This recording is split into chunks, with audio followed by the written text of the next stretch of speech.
Hey, good morning, everyone, or it's technically afternoon, I guess. I sorry to move it up and screw up the schedule a little, but we've got a couple events this afternoon, so I gotta get through this, get some questions, and then gotta move on. But we've got two more on-camera briefings the rest of the week. So this morning, the president just wrapped up, or is continuing to. I know some of the pool just left, but the president is currently hosting an opioid and drug abuse listening session with senior administration officials, governors, experts in the psychology of drug addiction, recovery awareness advocates, and others who've been affected by the opioid crisis. Drug abuse has crippled communities across this nation.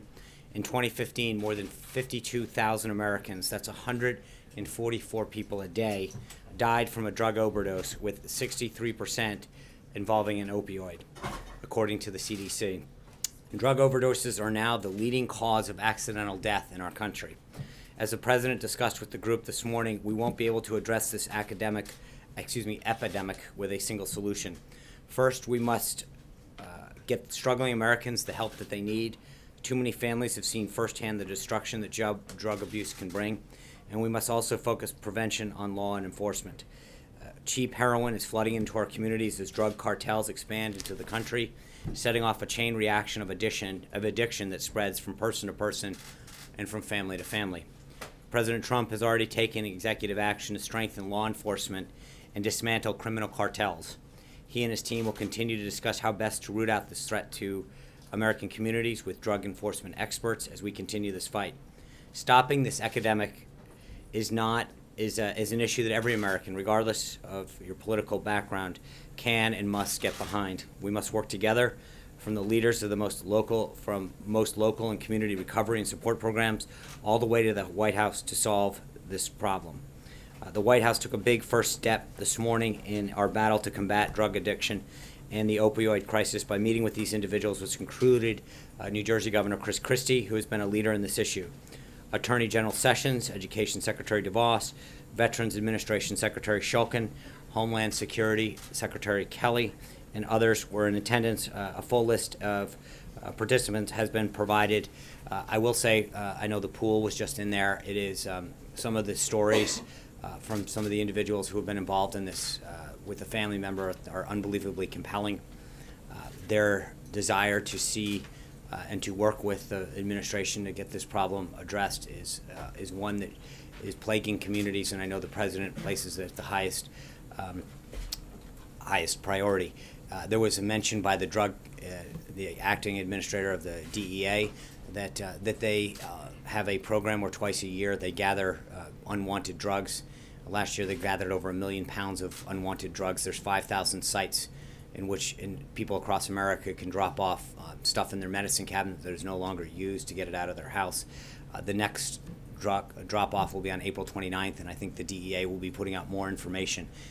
But when you see some of the action that was taking place in this report, it is truly a call to arms for a crisis that is plaguing our country.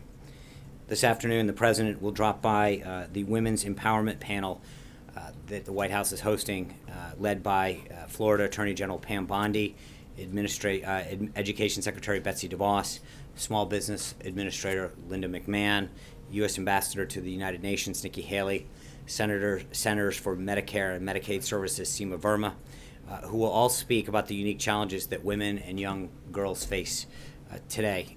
Vice President Pence and the First Lady will also be in attendance. The president is proud that his administration is full of so many female leaders, from whom will be on stage this afternoon, to those so that their incredible work doesn't always make headlines, but is certainly felt across the federal government and across our nation. Women's History Month is coming to an end, but the Trump administration is committed to empowering women in the workplace. The work that we started this month will not end at the end of this month, but will continue. The president made women's empowerment a priority throughout the campaign, speaking out on affordable child care and paid family leave, investing in women's health, and the barriers faced by female entrepreneurs and business owners.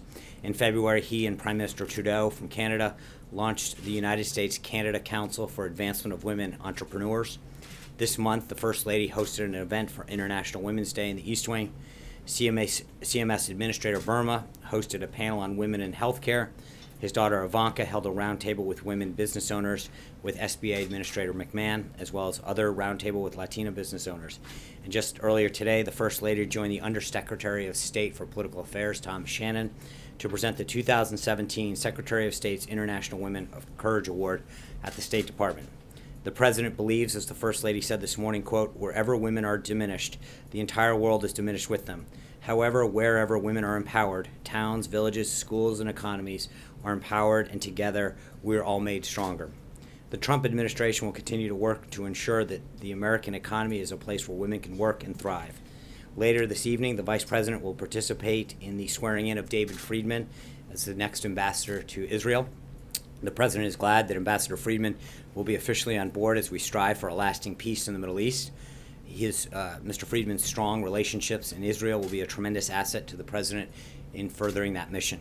Finally, I want to speak about Judge Gorsuch and the blatantly political obstruction of his nomination to the Supreme Court by Senate Democrats. Yesterday, the Senate Majority Leader Mitch McConnell said that next Friday, the Senate will vote to confirm Neil Gorsuch to the Supreme Court. We welcome this news. Unfortunately, Senate Democrats have begun justifying their opposition to Judge Gorsuch by claiming a 60-vote standard for his confirmation. That standard doesn't exist, and these claims continue to be false. A party-line filibuster by the Senate minority is not a fair up or down vote. You don't have to look further than the voices of many of these same Democrats to see why. In 2013, Senator Tom Udall said, and I quote in full, "Some of us may disagree with Justice Scalia on judicial philosophy, but he was a qualified nominee. He received an up or down vote, and he was unanimously confirmed. Likewise," he said, "Judge Ruth Bader Ginsburg was considered a liberal, the former ACLU general counsel. Many on the other side may have disagreed with her views, but there was no filibuster. She was confirmed by a vote of 96-3, end quote. He added, quote, "A minority in the Senate should not be able to block qualified nominees," end quote. We could not agree more with Senator Udall. Unfortunately, he has now adopted a new party line of obstruction in blocking a fair up or down vote on the confirmation of Judge Gorsuch. It's both sad and unfortunate, and we encourage all senators from both parties to fairly evaluate the judge's eminent qualifications and grant him an up or down vote. With that, I'd be glad to take your questions. April. Well, thank you, Sean. How are you today? I'm fine, and how are you? Fantastic.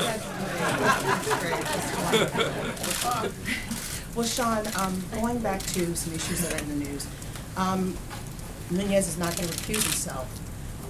In the midst of all of this back and forth, what does the White House say about that? Well, April, the White House, as I think I mentioned this yesterday, I mean, he's conducting an investigation. He is the elected or appointed, I can't remember how they do HIPSI over there, but appointed and confirmed or however but by his colleagues in the House and the Speaker. He is the chairman. He's conducting an investigation. It is up to the House of Representatives and the Speaker and the members of the House Republican Conference to determine. But I mean, there's nothing that I see that is problematic in him conducting an investigation that we asked both the House and Senate Intelligence Committees. What are the conversations the President is having with Paul Ryan about this? Because many, to include Dems and Republicans, are talking about what looks like impropriety in the Intel chief's handling of this so far, particularly as there's not a hearing right now.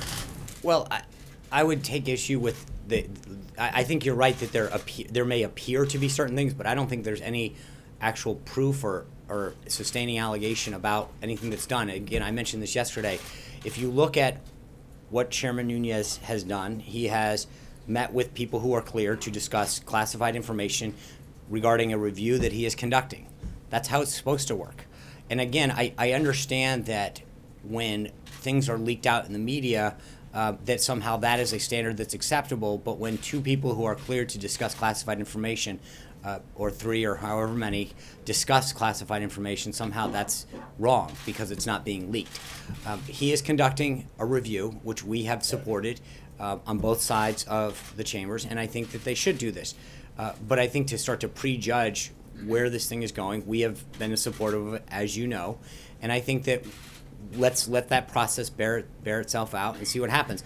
I will tell you that I've seen reports in the media that the NSA has documents that they are supposedly trying to get to the House Intelligence Committee that have been requested. We think that's a great thing, if that's in fact what's happening. But again, I think part of this all gets back to that there is a process. And I get that sometimes it's frustrating to us. I believe that we want this over as much as I think some of you, but we recognize that there's a process that has to take place. And that process is taking place. The chairman and the House Intelligence, and I know that Senator Burr and Senator Warner are talking about the process that they're going to go on the Senate side.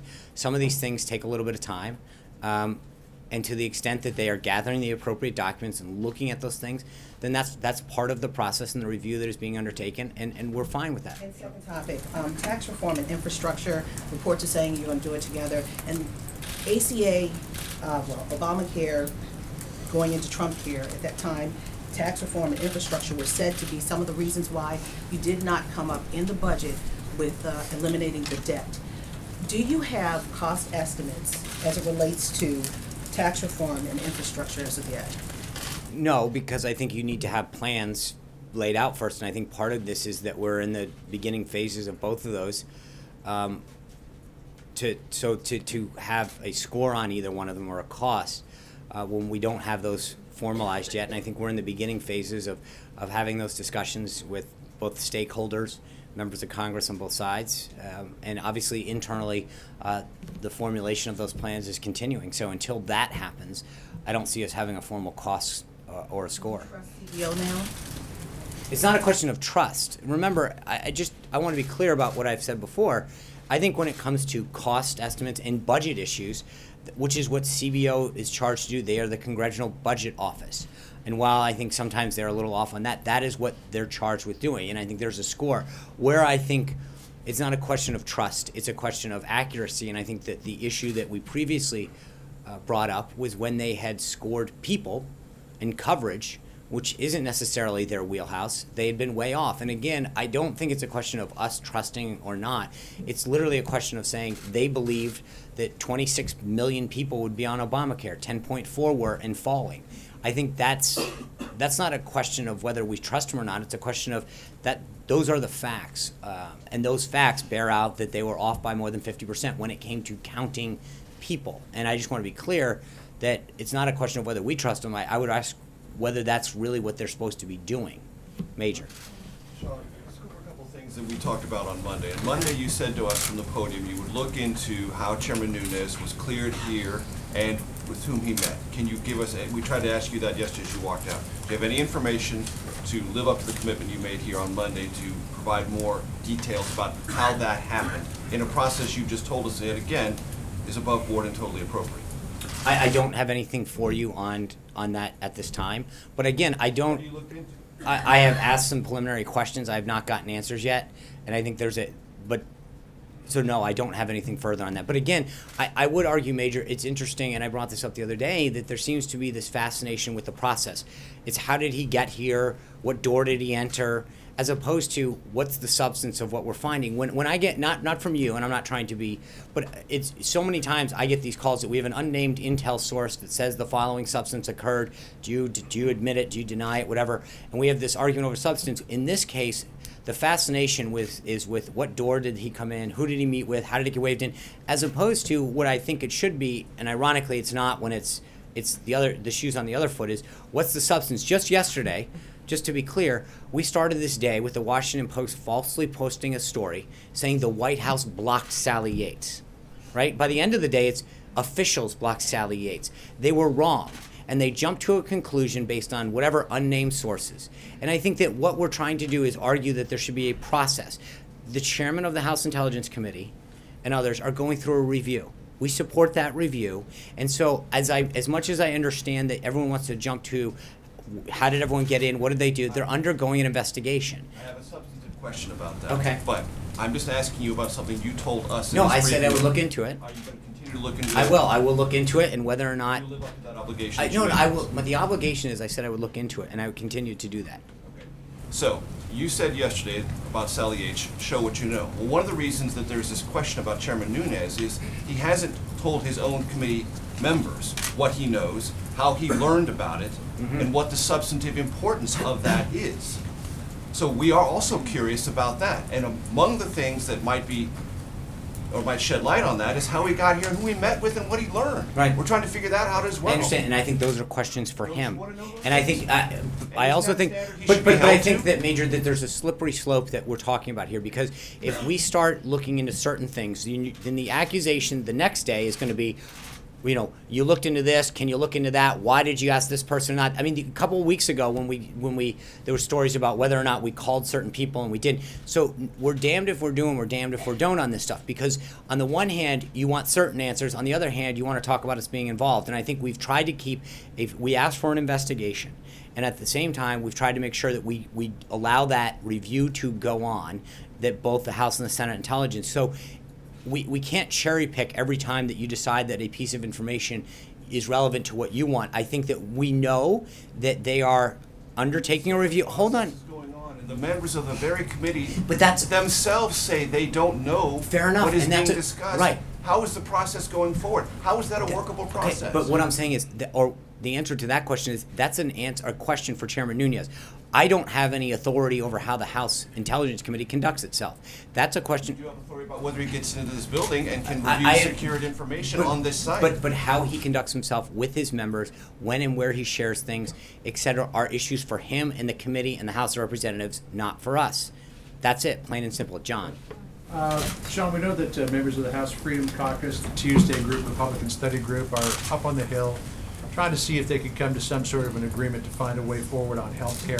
How real does the White House think this possibility of resurrecting health care is? Well, I think the president from the early days of his campaign talked about repealing and replacing. It's a commitment that he made. I think he'd like to get it done. But he also understands, and I don't want to be, I want to be completely consistent with two things. One is he understands that in order to get to 216, we have to make sure that it does what he said it was going to do, that it achieves those goals of lowering costs and creating more options. And so we're not going to create a deal for the sake of creating a deal that ends up being not in the best interest of the American people. You've got to know when to walk away from a deal that is going to end up bad. And he wants to have a good deal. And so the deal that he's looking for is willing to have members come and talk to him and engage with on this whole area and figure out what it would take, what their ideas are to get there to grow that vote. And if they can do that and get to an area where we will have a majority of the House and can move it to the Senate, then we're going to engage in that. But we've seen members of both sides of the aisle engage with the White House on ways that are potentially ways to get there. And so it's a conversation, and we're not trying to jam that down anyone's throat right now. It's an ongoing discussion. Does the White House share the frustration of many Republicans in Capitol Hill and the sentiments that the House Freedom Caucus, quote, botched this? I think the president's comments on this speak for themselves. I just have one more. course. And on the same thing. The president and members of the White House have suggested that maybe we could get some Democrats on board, healthcare reform. That the fact that no Democrat, not even one Democrat, supported the last attempt, and given the desires of the Freedom Caucus versus what the Democrats would be looking for, is it reasonable to think that even one Democrat would come on board this? No, I mean, I think it is not unreasonable to. No, I said, is it reasonable? I think it depends on how they want to get there. I mean, again, there's a balancing act. It's not about just picking up one. It's picking up enough to get to 216, and it's what does that take without compromising the principles that you want to achieve. So is it possible? Sure, that there's a handful or so, or maybe more, Democrats that are willing to engage, but it's worth the conversation. But again, isn't this kind of a Boehner tactic to say, okay, if you're not going to work with us, It's not- House no, Freedom it's a- Caucus, we're going to go to the Democrats? no, it's a tactic to get to. I mean, it's a math tactic. It's how do you get to 216 in this case, and it's engaged with whoever will get you to that number. Now, as I mentioned yesterday, I mean, over the course of 17 months, Obamacare, failed and started multiple times. It went off on multiple different tracks, including single payer, until it finally came back. And ultimately, upon Scott Brown's election, they jammed it through and did it so quick to make sure that the Secretary of Human Services. But I get it. And so we're 21 days into this process, 22 probably today. So we'll see. But I think the idea that the president has put out there is that if people want to float ideas and suggestions on how we can grow this vote and get to a majority, he'll entertain them. Tamara. Yeah, thank you. I have sort of a lightning round about opioids. Is a commission being created? Is Chris Christie the head of that commission? He was sort of talking about it, but I haven't seen anything on it. And what sort of timeline will that commission have in terms of presenting findings, or what's the goal of this thing? Well, I think it's easier to start with the goal. I think if you see the roundtable, and I know the pool will have a readout of this afterwards, the goal is to figure out, I think Governor Christie's been a leader of this in New Jersey. It's an issue that plagues countless communities more and more. And so, whether it's New Hampshire or other places in the Midwest, it's sitting there and figuring out best practices and how can we get it down and how can we provide the treatment. I think the DEA administrator was noting in the discussion that we've gotten really good at law enforcement, right? But the question is, how do we focus on the treatment? How do we focus on the prevention? How do we look at things that happened in the past to deter drug addiction from starting in the first place and to deter young people in particular from starting with drugs? To now, how do we help families cope with this? There's a lot of it, and I think today is the first step of bringing some of these stakeholders together.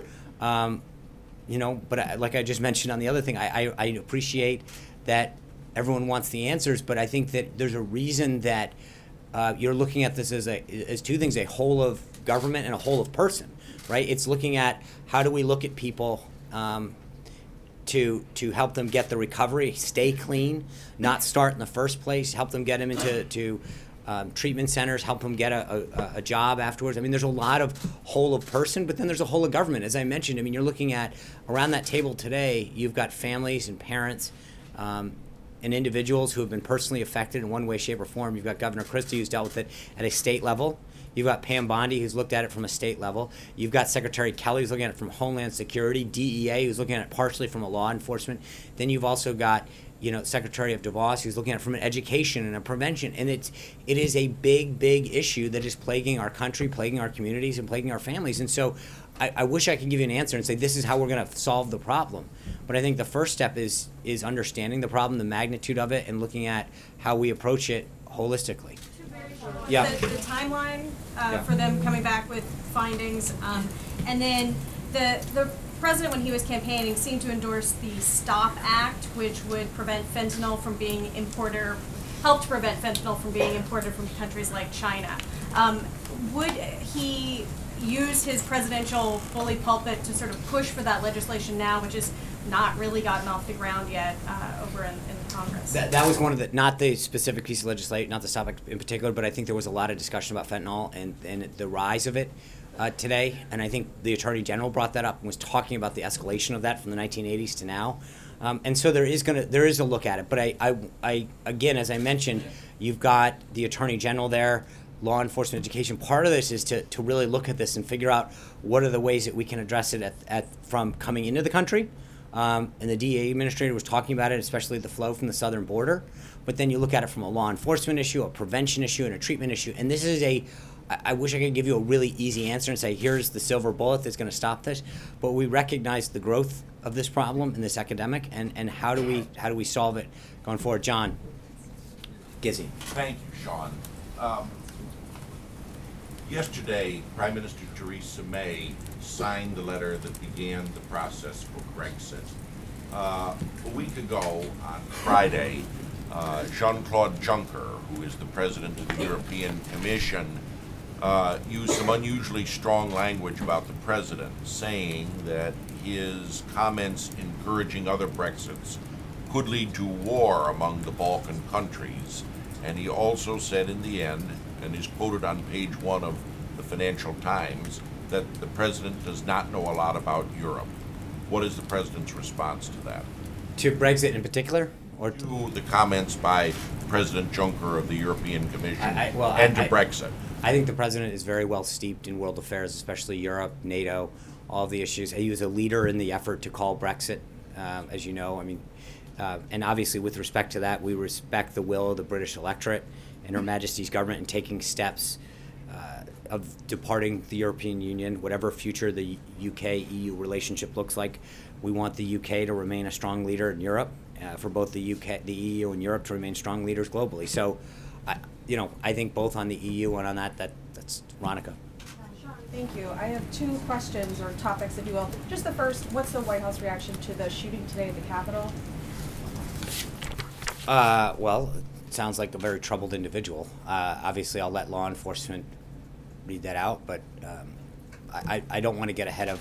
From what I understand and what I've seen, it sounds like a very troubling instance. I think, again, I don't want to get ahead of this, but it looks like law enforcement. I appreciate the efforts that the Capitol Police and others took. I mean, you literally watched people put their lives in harm's way today to protect tourists and other citizens, and so I want to commend the work of the Capitol Police and the work of law enforcement to continue to protect us at this time when Washington is in its glory with the cherry blossoms out and so many people are coming here to visit the Tidal Basin and their House of Representatives and the Senate and walk around Washington, D.C. It's reassuring to know that so many brave men and women are willing to put their lives on the line to make sure that the city stays safe. A second topic. Last weekend, the president spent the weekend here, not at Mar-a-Lago. I'm wondering, was that in any way in response to some of the pushback he's received about the cost associated with those trips? And part two of that, does he plan to be here again this weekend? So no, yes. He will.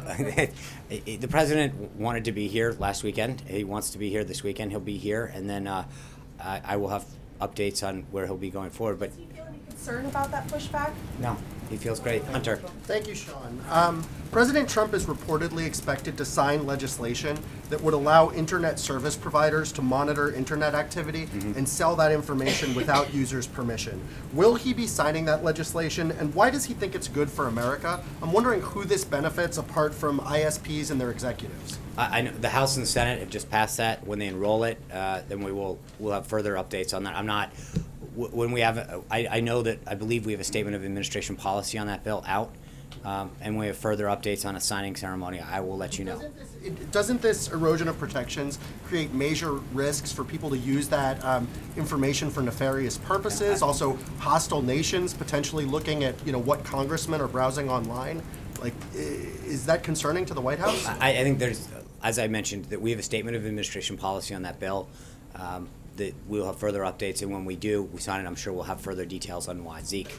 Sean, two questions and two topics for you. The commander of CENTCOM was up on the Hill earlier today and testified that the U.S. government believes that Russia has been supplying materially the Afghan Taliban. I was wondering if the White House has any response to that testimony, and does it believe that that's a constructive effort? I'm sorry, who was testifying? The commander of CENTCOM. Yeah, okay. That that's a constructive effort on the part of the Russian government in that region. I know there's several entities looking into this, and I'm not gonna. I will say that DoD's response speaks for itself. We understand the intelligence on this. The president's been briefed on it, so I'm not really sure what specifically you're. You're not condemning that action on the part of the Russian government right now. I think the commander, the CENTCOM commander's testimony speaks for itself on that. Second topic for you. About a month from now, the government will run out of money acquiring another CR, and I'm sure you're aware. The president talked a lot about the campaign and in his budget request, funding for a border wall on the southern border with Mexico. Is that a deal breaker for the president in any sort of government funding measure in the next month or so? So, on April 29th, the CR expires, the continuing resolution, and we are going to be working with Congress on that, on the FY17 budget that needs to go forward. I know Director Mulvaney has talked about that. I'm not going to get into the specific details. I know that if you saw the budget they put out, I think it's $1.6 or $1.7 billion that he's initially put in the FY17 for the beginning of that wall, and there's 2.6 billion isn't there. I think that is our request. We will continue to work with Congress on how to move forward with the rest of fiscal year 17's budget. Blake? Hey, Sean, to pick up where John left off on healthcare, the president here last night, speaking to senators, said, quoting here, "I know that we're all going to make a deal on healthcare that is such an easy one. I have no doubt that it's going to happen very quickly." What is the renewed sense of optimism, and what exactly is very quickly? Well, I think there's a little bit of sound that needs to go with that. I think he was having a little bit of fun with some previous comments that have been made with respect to how easy it would be to get health care. But there is a renewed sense because I think the comments and the calls that the president has gotten, as well as the vice president and other members of the senior team that have come in and said, we believe that there is a path forward. We have some ideas. We'd like to talk to you about that. I know I've seen some of the reports that have been put out regarding some of the individual members of the Senate and the House that have been up here meeting with our team. And I think there's a lot of people who have some ideas about how to move forward, and we're entertaining those. But I think the interesting thing is that despite the setback that we got last Friday, I think there is a renewed willingness from a lot of members who've made commitments to the American people and to their voters that they want to see this done, and they understand that not getting this done means that, as I said, and the president echoed when he went up to the House Republican Conference, that there's going to be a consequence for this. People need to be taken at their word. There's a lot of members that made a commitment to their voters, to their constituents, that they were going to get something done on this and repeal and replace it and address the healthcare situation, and that hasn't gotten done. And I think that's a concern for them. And let me ask you real quickly, you say that you embrace the House Intelligence Committee review of all of this. John McCain said earlier today that because of the potential schism within that committee, that there should be a select committee that goes from this. Would you embrace that if that happens, and what would your response? Again, and I'm not going to get into House and Senate matters, but I as I mentioned at the outset to April, I believe that people, like, all that is, how they conduct themselves internally is up to them. That's obviously not for us to decide. But I think the question that I still think is outstanding is that what has happened is a review was called for, that part of it was already ongoing from what I understand, especially on the House side. And the chairman of that committee has gone and sought information and individuals who believed that information to further the review. I'm really not sure how that's anything other than what you're supposed to do. And I think that is consistent with what he's talked about. Dave Boyer. Sean, thanks. Two questions. You mentioned Senator Udall opposing the Gorsuch nomination. He was here at that party last night. Did the president try to work with the room with him and other Democrats about the nomination last night? I know he and the First Lady and others spoke to a variety of senators. I wasn't keeping tabs on everybody that he spoke to, but I do know that he had an opportunity to speak to a lot of different senators, and he's talked to a lot on the phone. So I don't know about Senator Udall himself. And secondly, 2/3 of the Democratic senators did not attend the party last night. Did that disappoint the president? I think we were excited to see the 1/3 that did. I know Senator Schumer was there, Senator Durbin. There were a lot of folks. And again, I think that I'm sure the president will continue to do things like this. It was an amazing opportunity to have a moment sort of free of politics and to enjoy some collegial moments with each other in the White House, and listen to some of the United States and Marine Corps bands play some amazing music, and bring people together. And I think the president's talked about this. He's mentioned this a bunch of times, that there used to be a time when you could sit down and share a meal together and go. And I think that's what he's been trying to do, is bring groups back in and at least just have a conversation and get to that human side a little bit. And so yesterday was a good start, I think. Jonathan. Hey, Sean, the president's got in his inbox a letter from Senate Democrats, and the Democrats say they are ready and willing to work with the president on improving Obamacare. They just have a couple of conditions. First, the president has to abandon his efforts to completely repeal the law and rescind the executive order. This letter is signed by the vast majority of the Democrats in the U.S. Senate. What does the president say? I think, as the president's noted, we're willing to engage with people. I think they understand his principles. We need to repeal the law and replace it with something better. I understand. But they're saying they want you to take full repeal off I the understand table. I've seen parts of the letter, and I know that 40 of them saw that. And I think what we need to do is figure out who wants to engage in a constructive conversation. I understand what they want, but again, it's not just a one-way street. I think the president has made very clear what he wants to do. And I think that to the extent that some of them want to have a conversation, we have a 52-seat majority in the Senate.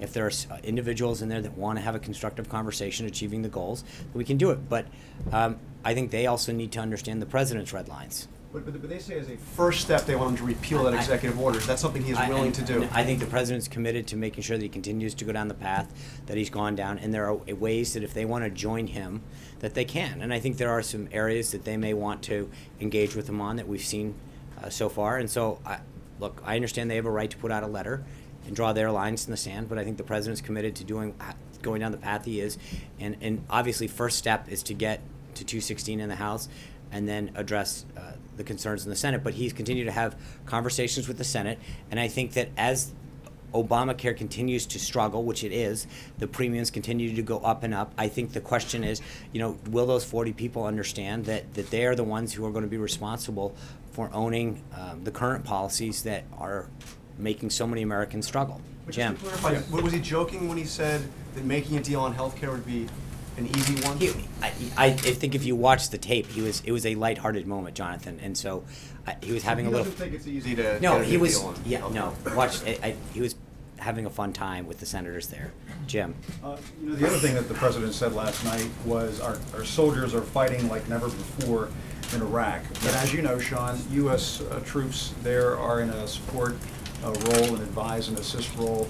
What does he mean? What does the president mean when he says they're fighting there like never before? Obviously, I think doesn't take into consideration what happened during the Bush administration and the Obama No. administration. I They were fighting appreciate. house to house. Yeah, I think that there's been some progress, particularly in Mosul, the way that they have taken back that city, and I think that for a long time there was a lot of concern about Iran moving in and dominating parts of Iraq, and I think with the advice and consent of U.S. military advisors, there's been tremendous progress in moving Iraq forward to an area of stability and to continuing to see the troops there in Iraq stand on their own. And I think that he is very pleased with the action that General Mattis and our soldiers and sailors, airmen, and Marines are taking to do that. Jeff. I was going to follow up. If you couple that comment with the comment on healthcare, it being the easy one to get that done, it sounds like you probably have heard this and